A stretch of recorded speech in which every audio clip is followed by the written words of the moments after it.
ታዝ እንዳለው ነው ሳይንስ የሚባለው ነገር ገና ደርጅቶ እንትን አላለም። ገና ጨቅላ ነው የሚለው አገላለጽ እንትን ይገልጸዋል ማለት ገና ወደፊት ሲመጡ አዳዲስ ነገራቶች እና ምድርና አስመልክቶ በጣም ኦልድ ናቸው ወይ ደግሞ ምድር በጣም ረጅም ጊዜ የቆየ ነው ብለው ለሚያነሱት ጽንሰ ሐሳብ ማስረጃ አድርጎ የሚያነሷቸው ነገራቶች አሉ። አሁን ፎሲል ዴቲንግ አለ፣ የተለያዩ የድንጋዮች ወይ ደግሞ ይሄ ሌየር ብለን የምንጠራው የንብብረቶች ጥናት የሚባል ነገር አለ እና ያ የድንጋይ ጥናት ያደርግና ኦኬ ይሄ ድንጋይ ይሄን ያህል ጊዜ ቆይቷል፣ ስለዚህ ምድር ይሄን ያህል ጊዜ ትቆያለች የሚል ነገር ያነሳሉ።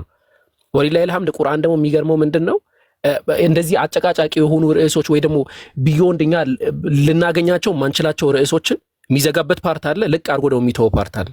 ፎር አንተ መርምረህ አገኝ በሚለው ማለት ነው።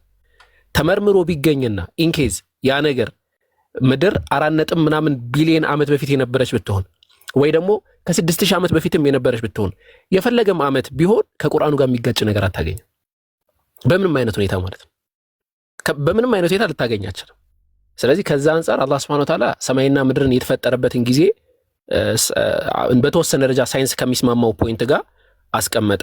ከዛ ውጭ ግን ምን ያህል ጊዜ እስካሁን ይሆናል የሚለውን ልቅ ነው እንግዲህ ፈልጉ ነው አላህ Subhanahu Wa Ta'ala። ፈልገህ ግን ስታገኝ ዕውቀት ደረጃ ላይ እመኑኝ እኛ ፈልገን የምድርን የመቃ አውቴንቲክ የሆነ ማስረጃ ስናገኝ ሱብሃንአላህ ምንል ነው ይመስለኝ። ምክንያቱም ማንኛውም ተአምር የሚባል ነገር ስታገኝ ከቁርአን ጋር ስታመሳከረው ታገኘዋለህ። ሰኑሪሂም አያቲና ፊል አፋቂ ወፊ አንፉሲሂም ሐታ የተበየነ ለሁም አነሁ አልሐቁ ሚን ረቢክ ነው ያለው። ከጌታህ ዘንድ የመጣው ይሄ እውነት መሆኑን እንዲያውቁ ከአድማስ ባሻገር በፀሐይ መውጫ መግቢያ ተአምራቶቻችን እናሳያቸዋለን ያለው አላህ እና ከዛ መካከል ይሆናል ብዬ ነው ማስበው።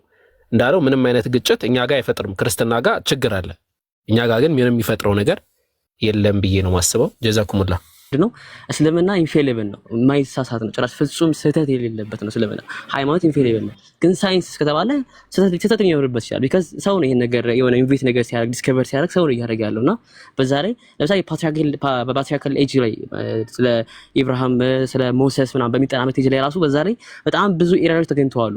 ሳይንቲፊካሊ ዳዶች ማለት በዛ ጉዳይ ላይ ራሱ ሶ ሳይንስ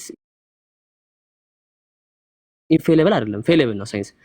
ስለ ሳይንስ ስለ ቁርአን ስለ ሃይማኖት ስናወራ ኢንፌሊብል የሆነ ነገር አንተም ተድላ እንደምታምነው ኢንፌሊብል ፍጹም የማይሳሳት የሆነ ነገርን በሚሳሳት ቢሆን ነገር አልለቀውም። ሳይንስ የሆነ ነገር ቢልና ያ ነገር ደግሞ አጌንስት ሪሊጅን ቢሆን እምነትን ተጻሮ የመጣ ነገር ቢሆን ያ ነገር እኛም ልንቀበል የምንችለው አንተም ሁላችንም ልንቀበል የምንችለው ፍጹም የማይሳሳተውን ኦኬ ኢንፌሊብል የሆነ ነው እንጂ ፌሊብል የሆነ ነገር ልንቀበል አንችልም። አትፈርስ። እስልምና ከተፈጥሮ ስርዓት ህግ ጋር የሚጣላ የሚጋጭ ነገር አለው? ቁርአንስ እንደዛ አይነት አስተሳሰብና አመለካከት አለ ወይስ ከተፈጥሮ ስርዓት ጋር ምን ያህል ነው ዝምድናውና ጠቡ? የተፈጥሮ ስርዓት ሲባል ምን ማለት ነው? የተፈጥሮ ስርዓት ማለትም የተፈጥሮን ስርዓት እኮ የሰራው አላህ ራሱ ነው። የተፈጥሮን ኦርደሩን እንትን ያለው ማለት ነው። ከሱ ጋር የሚቃረን ስትል በምን መልኩ ነው? ትንሽ ማብራሪያ ነገር በሰጥበት መልስ ለመስጠት ያመቻል። ግርፍና ሌጣ ስለሆነ ማለት ነው እንትኑ ጥያቄው። ምንድነው? ለምሳሌ በክርስትና የአዳም ዘር የሚባል ነገር ያለው አንድ ነው ብሎ ያምናል ክርስትና። ቀጥሎ ደግሞ በክርስቶስ ሌላ ህይወት መጥቷል ብሎ ያምናል። አንድ ዘር ከሆነ ያለው አዳም የሚባል ከሆነ ከአዳም ከሆነ ሁላችንም የተባዛ ነው።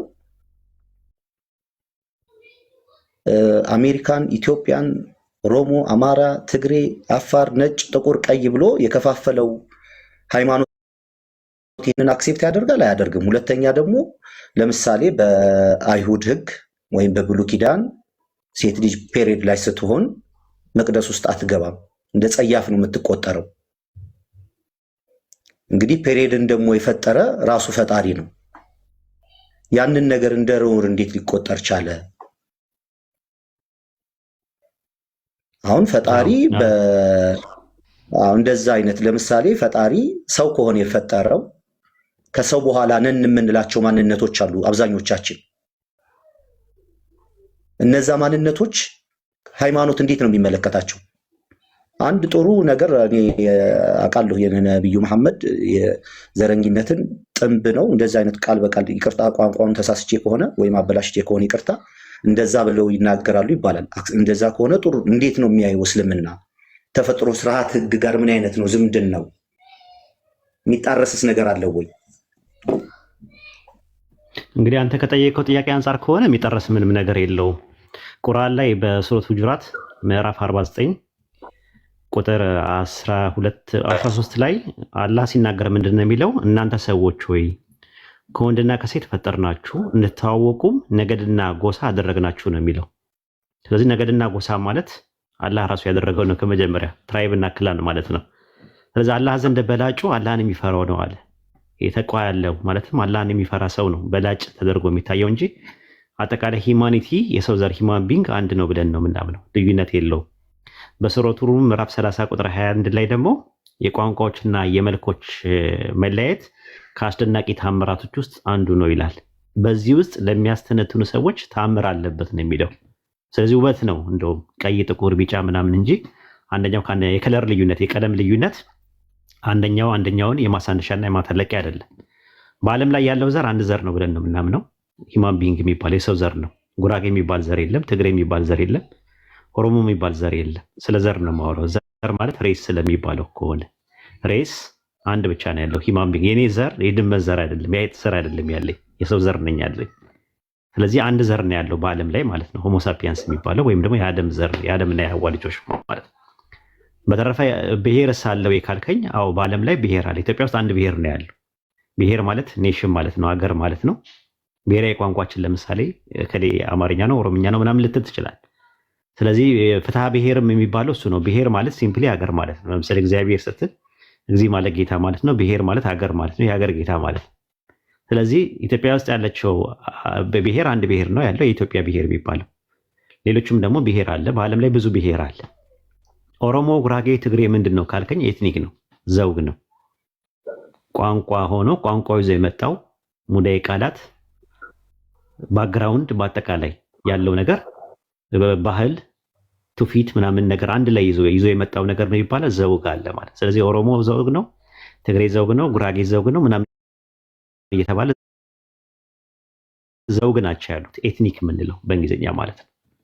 ስለዚህ በዓለም ላይ እንደዚህ እንትን የለም ማለት ነው። ኦሮሞነትን ሁል ጊዜ ብትወደው ችግር የለውም። አማራን ምን እስካላደረክ ድረስ ዝቅ እስካላደረክ ድረስ ያኔ ስታደርገው ዘረኝነት ጥንብ ነው። ረሱል ሰለላሁ ዐለይሂ ወሰለም ተናገሩት። ቀይነትን ብትወደው አንተ ምንም ችግር የለውም። ችግር የሚፈጠረው ጥቁሩን አንተ ስታሳንሰው ነው ችግሩ ማለት ነው። ረሱል ሰለላሁ ዐለይሂ ወሰለም አላህ አደምን ሲፈጥረው ከአፈር ሲፈጥረው ከተለያየ ቀለም ነው የፈጠረው። የተለያየ ቀለም ለዛ ነው የቀለም ልዩነት የመጣው ማለት ነው እንጂ ኢንቫይሮንመንታል ነው ብለን አናምንም። ኢቨን ሳይንስም ኢንቫይሮንመንታል አይደለም ወደ ማለት ደርሷል አሁን ላይ ስትመለከት። ስለዚህ ያ ነገር ምንድነው? ዘረኝነት በጣም የተጠላ ነገር ነው። ከዛው ዘር መካከል በማንነት በአይደንቲቲ እንጂ በመጣበት ባክግራውንዱ ማሳነስም ማተለቅም እንትን ነው። እና ታዲያ ዘረኝነት ምንድነው? ሬሲዝም ምንድነው ካልከኝ የራስን አተልቆ የሌላውን ማሳነስ ነው። ያ ነገር የተወገዘ ነው፣ ጥንብ ነው ተብሏል። ራሱ ሰለላሁ ዐለይሂ ወሰለም ከኔ አይደለም ብለዋል። ራሱ እንደዛ የሚያደርግ ሰው ማለት ነው። እና እንትና ፓትሪዮቲዝምን ራሱ አንቀበልም። ይሄ ነው ያለው ነገር። ኢንሻአላህ እስቲ የተወሰኑ ደግሞ አሁን በቂ መልስ ነው። በቂ መልስ ነው። ይሄ እንትን ላይ ለምሳሌ በአዳም የገባ ኃጢአት ክርስትና ብላ የተባለውን ቀለል ያለ ጥያቄ ስለሆነ ነው ዲቴል ጊዜ እንዳለ ላለመውሰድ እና በአዳም የገባው አዳም የሰራው ኃጢአት የፍጥረት ሁሉ ነው ብሎ ያምናል ክርስትና። እስልምና እንዴት ብሎ ነው የሚያምነው? እንግዲህ ኃጢአት የሚባለው ነገር ከመነሻውኑ ጀምሮ ኃጢአት ማለት እንትን ነው፣ ኢላማ መሳት ነው አይደል?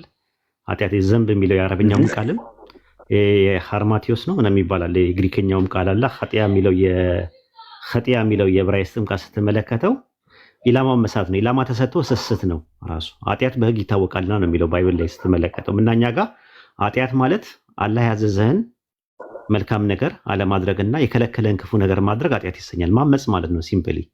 ስለዚህ አንተ ባልተነገረ ነገር ኃጢአት አይሆንብህም። ሱረቱል አሕዛብ ምዕራፍ 33 ቁጥር 5 እና 6 ላይ እንደዛ ነው የሚለው። አውቃችሁ ባደረጋችሁ ልቦቻችሁ እያወቀ ባደረጋችሁ ነገር ኃጢአት ይሆንባችኋል፣ ሳታውቁ በምታደርጉት ነገር ኃጢአት አይሆንባችሁም ነው የሚባለው። በኢስላም 3 ትምህርቶች አሉ። ስህተት፣ ግድፈትና ጥፋት የሚባሉ አሉ። ገብተዋል። ስህተት ማለት ሳታውቅ የምታደርጋቸው መጥፎ ነገሮች ናቸው።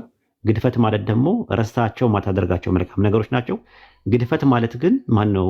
ጥፋት ማለት ግን እያወቅ የምታደርጋቸው ተነግሮ እያወቅ አይምሮ ተሰጥቶ እያመዛዘንክ የምታደርጋቸው ነገሮች ማለት ናቸው። ስለዚህ ኃጢአት የሚባል ነገር በጄኔቲካሊ ልክ እንደ ሜታቦሊዝም በጄኔቲካሊ የሚመጣ ነገር አይደለም። ኃጢአት ማለት ኔቸር አይደለም ነርቸር ነው ብለን ነው የምናምነው እኛ ሙስሊሞች ማለት ነው። ልብ አድርግ፣ ኔቸር ነው። እነሱ የሚሉት ጄኔቲካሊ ይሄዳል። በአደም በኩል የሚመጣ ኦሪጂናል ሲን የሚባል አለ፣ ጥንተ አብሶ የሚባል ነገር አለ፣ የዘር ኃጢአት የሚባል ነገር አለ ብለው ይላሉ። የዌስተርን ቴዎሎጂ ማለት ነው ክርስትና ላይ። ኤስተርን ቴዎሎጂ ጋር ደግሞ ሲመጣ ኃጢአት ሳይሆን የኃጢአት ውጤቱ ነው። ምንድን ነው? ጥንተ አብሶ ሳይሆን የጥንተ አብሶ ውጤቱ ወይም ደግሞ ፌልን ኔቸር የሚባለው ወይም ደግሞ ድቀተ ባህሪ ነው የወረስ ነው ብለው ያምናሉ። እኛ ግን በሁለቱም ነገሮች እንደዛ አይደሉም ነው። ኃጢአት የሚባለው ነገር ራሴ እኔ የማምፀው እኔ የምታዘዘው ማለት ነው፣ አላህም ማለት ነው። ለዛ ነገር መፍትሄው ምንድነው? ንስሐ መግባት ብቻ ነው፣ መቶበት ብቻ ነው። ወደ አላህ ይቅር በለኝ ብሎ ያ ነገር የራስ ሀቅና ያለ ሀቅ ከሆነ አላህን ይቅርታ ትጠይቃለህ። የሰው ሀቅ ከነካ ደግሞ ሰውን ይቅርታ ትጠይቃለህ እንጂ ኃጢአት የሚባል ነገር አደም ለሰራው ነገር እንትን የተባለው ነገር ይቅርታ ጠይቋል። በእኛ በኢስላም ይቅርታ ጠይቋል፣ ምሮታል። ወደኛ የሚመጣ ነገር ምንም ነገር የለም። እዚሁ ያዙልን፣ ምንም የሚመጣ ነገር የለም። አንደኛ